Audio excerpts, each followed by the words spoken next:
झार जी के वॉरियर में स्वागत है दोस्तों आप लोग का। आज मैं साहित्य काव्यकुंज का तीसरा काव्यकुंज लेकर आया हूँ, सूरदास जी का जीवन परिचय। सूरदास जी का जीवन परिचय। भक्तिकालीन महाकवि सूरदास का जन्म रुनकता नामक ग्राम में 1478 ईस्वी में पंडित रामदास जी के घर हुआ था। पंडित रामदास सारस्वत ब्राह्मण के थे। कुछ विद्वान सिही नामक स्थान को सूरदास का जन्म स्थान मानते हैं। सूरदास जन्म से अंधे थे या नहीं, इस संबंध में विद्वानों में मतभेद है।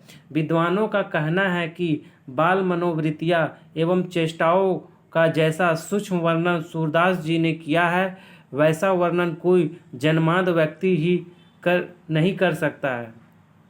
इसलिए ऐसा प्रतीत होता है कि वे संभवतः बाद में अंधे हुए थे। वे हिंदी भक्त कवियों में शिरोमणि माने जाते हैं।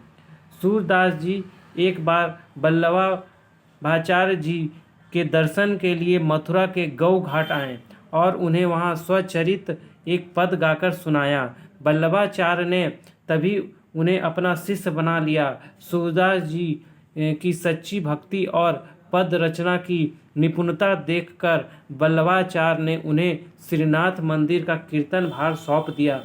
तभी से वह मंदिर उनका निवास स्थान बन गया।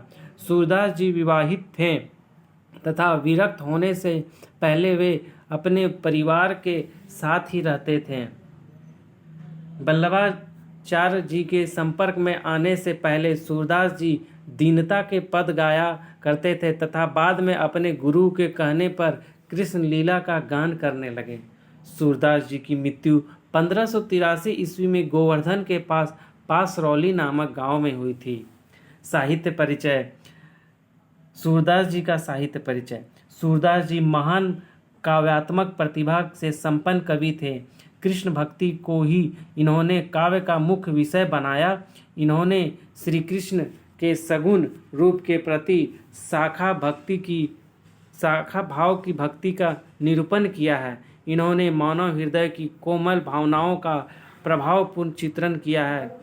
अपने काव्य में भावनात्मक पक्ष और कलात्मक पक्ष दोनों पर इन्होंने अपने विशिष्ट छाप छोड़ी है। कृतियाँ और रचनाएं। भक्त शिरोमणि सूरदास जी ने लगभग 1.25 लाख पदों की रचना की थी, जिनमें केवल 8 से 10 हजार पद ही प्राप्त हो पाए हैं।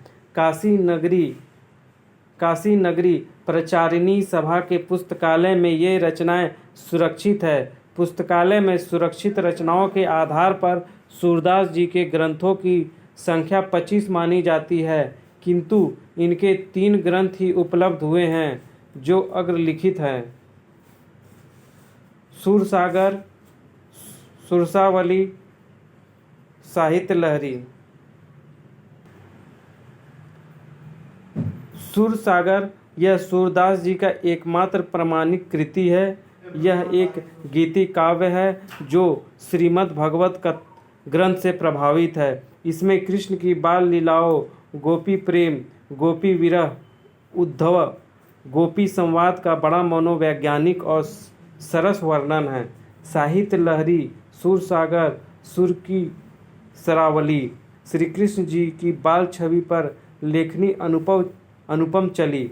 सुरसावली यह ग्रंथ सूरसागर का सारभाग है जो अभी तक विवादास्पद स्थिति में है, किंतु यह भी सूरदास जी की एक प्रमाणिक कृति है।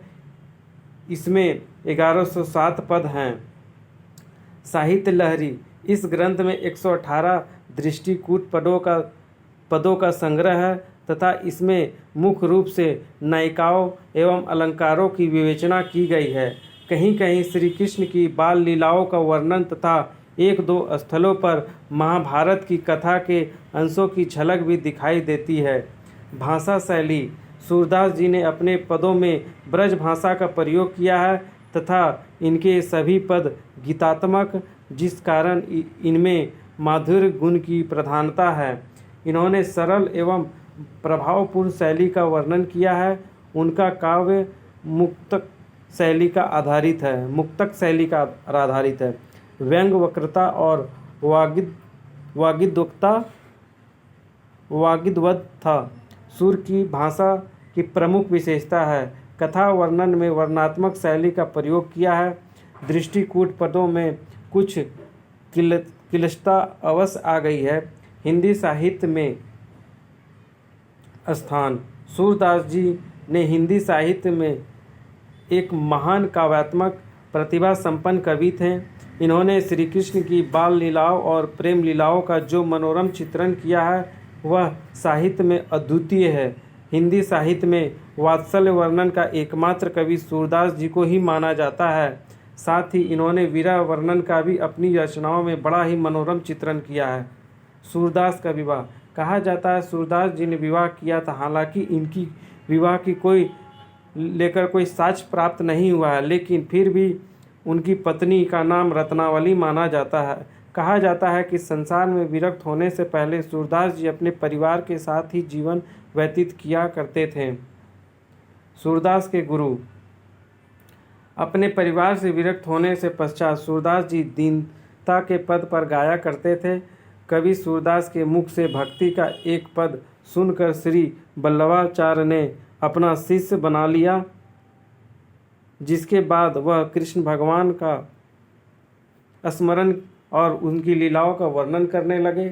साथ ही वह आचार्य वल्लभाचार्य के साथ मथुरा के गौ घाट पर स्थित श्रीनाथ के मंदिर में भजन कीर्तन किया करते थे। महान कवि सूरदास आचार्य वल्लभाचार्य के प्रमुख शिष्य में से एक थे और यह अष्टछाप कवियों में भी सर्वश्रेष्ठ स्थान रखते हैं। श्री कृष्ण गीतावली। कहा जाता है कि कवि सूरदास ने प्रभावित होकर ही तुलसीदास जी ने महान ग्रंथ श्री कृष्ण गीतावली की रचना की थी और इन दोनों के बीच तब से ही प्रेम और मित्रता का भाव बढ़ने लगा था। सूरदास का राजघराने से संबंध। महाकवि सूरदास के भक्ति में गीतों की गूंज चारों तरफ फैल गई थी, जिसे सुनकर स्वयं महान शासक अकबर की भी सूरदास की रचनाओं का मुग्ध हो गए थे, जिसने उनके काम से प्रभावित होकर अपने यहाँ रख लिया था। आपको बता दें कि सूरदास के काव्य की ख्याति बनाने के बाद हर कोई सूरदास को पहचानने लगा। ऐसे में अपने जीवन के अंतिम दिनों को सूरदास ने ब्रज में व्यतीत किया, जहाँ रचनाओं के बदले उन्हें जो भी प्राप्त होता उसे ही सूरदास अपना जीवन बसर किया करते थे। सूरदास की काव्यगत विशेषताएं। सूरदास जी को हिंदी का सर्वश्रेष्ठ कवि माना जाता है। उनकी काव्य रचनाओं की प्रशंसा करते हुए डॉक्टर हजारी प्रसाद द्विवेदी ने कहा है कि सूरदास जी अपने प्रिय विषय का वर्णन शुरू करते हैं तो मानो अलंकार शास्त्र हाथ जोड़कर उनके पीछे पीछे दौड़ा करते हैं और उपमाओं की बाढ़ आ जाती है और रूपकों की बारिश होने लगती है। साथ ही सूरदास ने भगवान कृष्ण के बाल रूप का अत्यंत सरल और सजीव चित्रण किया है। सूरदास जी ने भक्ति को श्रृंगार रस से जोड़कर काव्य को एक अद्भुत दिशा की ओर मोड़ दिया था। साथ ही सूरदास जी ने काव्य में प्राकृतिक सौंदर्य का भी जीवंत उल्लेख मिलता है। इतना ही नहीं, सूरदास जी ने काव्य और कृष्ण भक्ति का जो मनोहारी चित्रण प्रस्तुत किया है वह अन्य किसी कवि की रचनाओं में नहीं मिलता। सूरदास की मृत्यु कब हुई? माँ भारती का यह पुत्र 1583 ईस्वी में गोवर्धन के पास स्थित पारसौली गांव में सदैव के लिए दुनिया से विदा हो गए।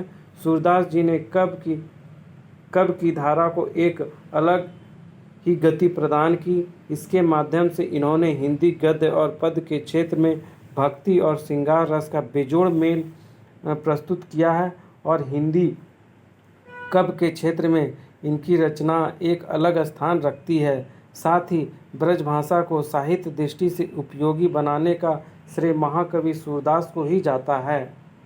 क्या सूरदास जन्म से अंधे थे? सूरदास के जन्मांध होने के विषय में अभी मतभेद है। सुधार ने तो अपने आप को जन्मांध बताया है, लेकिन जिस तरह से उन्होंने श्री कृष्ण की बाल लीला और श्रृंगार रूपी राधा और गोपियों का सजीव चित्रण किया है, आँखों से साक्षात देखे बगैर नहीं हो सकता। विद्वानों का मानना है कि वह जन्म से अंधे नहीं थे, क्योंकि उन्होंने कृष्ण जी की अलौकिक रूप का बहुत ही मनोनीत रूप से वर्णन किया है। उन्होंने आत्मग्लानि बस क्या चने रूप में अथवा किसी और कारण अपने आप को जन्मांध बताया है। अंधे होने की कहानी, उनके अंधे होने की कहानी भी प्रचलित है। कहानी कुछ इस तरह है। सूरदास मदन मोहन एक बहुत ही सुंदर और तेज बुद्धि के नवयुवक थे। वह हर दिन नदी के किनारे जाकर बैठ जाता और गीत लिखता। एक दिन एक ऐसा वाक्य हुआ जिससे उसका मन को मोह लिया। हुआ यूं कि एक सुंदर नवयुवक की नदी किनारे कपड़े धो रही थी। मदन मोहन का ध्यान उसकी तरफ चला गया।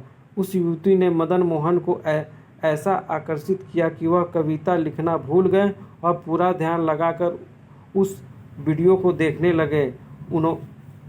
उनको ऐसा लगा कि मानो जमुना किनारे राधिका स्नान कर रही हो। उससे युवती ने भी मदन मोहन की तरफ देखा और उसके पास आकर बोली, आप मदन मोहन जी हो ना? तो वे बोले, हाँ मैं मदन मोहन हूँ, कविताएं लिखता हूँ तथा गाता हूँ। आपको देखा तो रुक गया। युवती ने पूछा, क्यों? तो वह बोले, आप हो ही इतनी सुंदर। यह इस सिलसिला कई दिनों तक चला और सुंदर युवती का चेहरा उसके सामने से नहीं जा रहा था। और एक दिन वह मंदिर में बैठे थे, तभी वह एक शादीशुदा स्त्री आई। मदन मोहन उसके पीछे पीछे चल दिए। जब से उसके घर पहुँचे तो उसके पति ने दरवाज़ा खोला तथा पूरे आदर सम्मान के साथ उन्हें अंदर बिठाया। श्री मदन मोहन ने 2 जलती हुई सलाएं तथा उसे अपनी आँख में डाल दी। इस तरह मदन मोहन बने महान कवि सूरदास। धन्यवाद।